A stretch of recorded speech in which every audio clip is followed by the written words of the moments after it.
is a man I have not seen, because despite all that, alivumilia. And no single day did he ever talk down his boss, despite the challenges.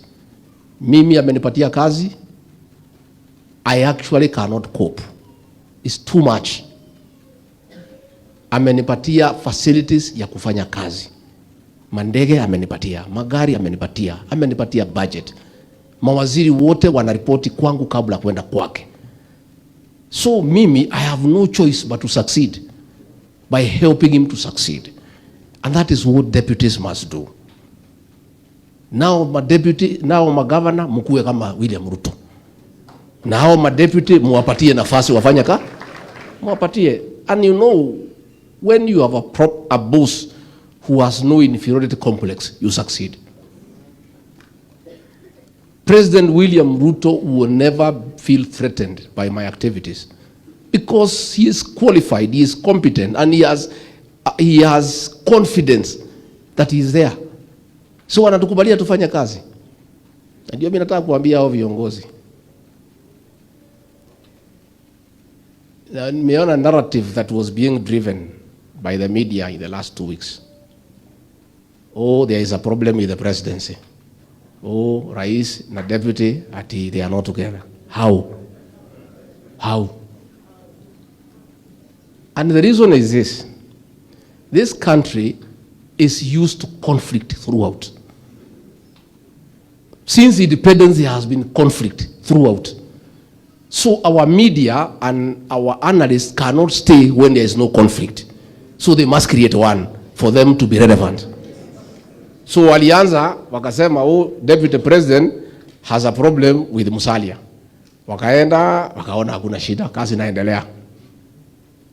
Wakakaka, sasa, oh, because president amesema hii akiwa Kisumu, deputy amesema hii akiwa Nandi, ati iko conflict. I want to tell our detractors, I know most of you are very disappointed when the president won, because you had really tried to stop him. And you had every hope that he'll fail. And he's succeeding. You now think there can be a conflict. I want to assure you, there will be no conflict in the government of President William Ruto. It will not happen. And we want to ask leaders to be careful, because when that narrative is created, without knowing, munaeza ingia kwa hiyo debate. Ati iko watu ya rais, iko watu ya nani. There's nothing. Let us all work. And I'm here, President amenituma, juzi nimetoka Brussels, tunakaa, tunajadiliana, tunakubaliana. Sisi wote tunaunga yeye mkono. And it is important, Bishop, that I explain to the people when I'm here in Kiambu. When I called for the unity of this region, I did not call for the unity of this region behind me. No. I called for the unity of this region behind President William Ruto. For the simple reason is that we were divided to a certain extent. 87% voted for President William Ruto, 13% voted the other way. Now that the elections are over, I say the 13%, let us all unite behind the president so that he can succeed and he can carry us along. And when we are strong behind him, we have better leverage in his administration. So nimeona debate inaendelea ati maneno sijui ya Kingpin. Now, you Kingpin, I have read the constitution. There is no provision anywhere in our constitution for a Kingpin. So, hii Kingpin ofisi yake iko wapi?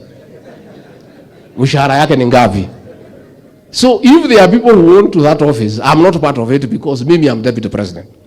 My office is in Harambee House, na ingine iko Karen, and there is a salary, and there is a job to do.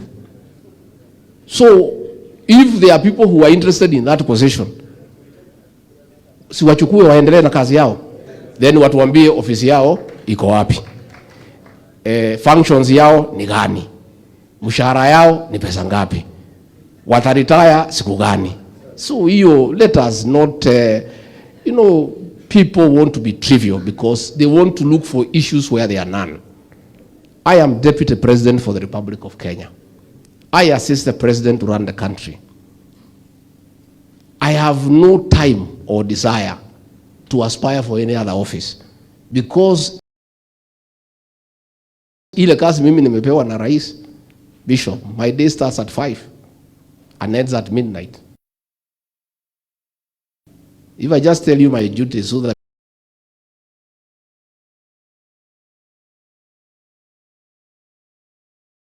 you know, I have no time for that kingship nonsense. Sina hiyo time, because mimi niko busy, you know, I'm too busy.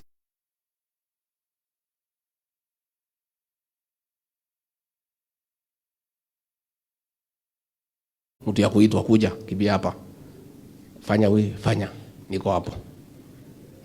I chair cabinet committees on behalf of the President. Every week I have a meeting for 7 hours with the cabinet. Wanakuja, tunapanga kila kitu, tunapelekea rais. I also coordinate the implementation of those decisions. Kufuatilia ile maneno yote cabinet imepitisha, mimi nafuatilia. Kutoka hapo, I am also the chairman of the National Emergency Response Team. Siku ya kiangazi yote, hiyo ni kazi yangu kuhakikisha hakuna Mkenya amekufa. Leo sijalala, simu imelia the whole night, mambo ya El Nino. Hiyo ni kazi yangu. Watu wamefigiwa na maji Wajia, mimi natuma chakula, natuma ndege. Wapi, hiyo ni kazi yangu. Nimetoka hapo, I am in charge of intergovernmental relations. I am the bridge between the county governments and the national government. I spend a lot of time with these governors. Kutoka hapo, I am in charge of coordinating constitutional commissions and independent offices. Mimi hiyo kazi ndio mimi nafanya. Kutoka hapo, I chair IBEC. On top of that, I'm in charge of coffee, tea and dairy reforms. Kutoka hapo, I'm in charge of public sector reforms. Kutoka hapo, I'm in charge of Nairobi Rivers Commission. Okay? Sasa hii kazi ingine mnatakaza hapa, mimi niko na time ya hiyo kazi. And the president, in his wisdom, because he was a deputy president, he knows how it is good to have a good deputy who works hard, because it makes his work easier. He has given me all the facilities that I require to work. So I want to say that debate should come to an end. Let those who want to get that position waendelee. Sisi tukae na rais, tumsaidie, tujenge Kenya, na tushughulikie yale maneno ambayo itasaidia wananchi. Because it is important that we do so. So nikimalizia mambo ya hapa Kiambu, we have barabara zetu zilisimama.